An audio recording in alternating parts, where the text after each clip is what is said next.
Welcome to day 2 of our 28 questions in 28 days.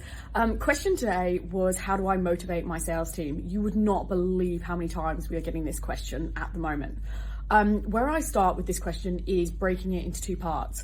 One side of the coin for me is, how do we motivate the team and individuals within that team, because we're all motivated a little bit differently. Whilst there's some common denominators, I also look for the unique aspects too. And then the other side of the coin for me is there something in the environment or in the sales plan or in the culture that is also demotivating, so that I can actually remove any of those. So if I start with the first part of how do we motivate, there's the common denominator of, as humans, we're all motivated by progress. So we, for example, as a team, we have a big goal, but each week we track the progress we're making against that goal. So it's the progress principle coming into play, and we have a chart so we can track it. You know, no different to my 2-year-old who loves a sticker chart and can see the progress to it. You know, as humans, actually, we want to see that we're making progress. So it's also centering some of the sales team's goals on some of the lead measures, not the lag measures, that they can influence, and things, therefore, that they can achieve. So that's one part to it. The second part to it is also looking at the unique motivators for each person. I actually heard once that Vino Mofo, I heard their CEO, Justin Dry, do an interview and say that they did a love language test for all of their team. And I love this so much that we did it for our team.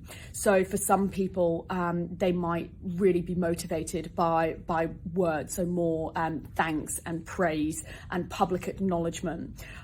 For others, they might be more motivated by acts of kindness, and so on. And so it was really, really interesting to go, actually, for one person, if you publicly on a team meeting give them praise, that would motivate them. For another, they would actually appreciate that bottle of champagne.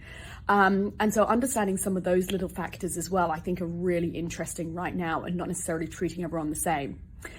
Coming back to the other side of the coin, anything that's demotivating. The obvious ones that are really demotivating for sales teams is when they have a goal that they feel is completely and utterly unachievable. Yep, things need to be a stretch, but there still needs to be a little bit of light at the end of the tunnel, and that they can actually get to that point. And so looking at sales plans, if sales plans are really, really complicated, or sales teams aren't being paid properly, that's when you start to really see massive problems arise in a sales team. It can also sometimes be down to culture, leadership, other team members, factors like that. So those are all things that are probably one of the first ones that I start to look for and look out for. But if you had to start with one thing, I would say the weekly team meeting and the progress principle and a scoreboard to track it and make it fun and a bit exciting along the way, with little goals and little rewards as you go.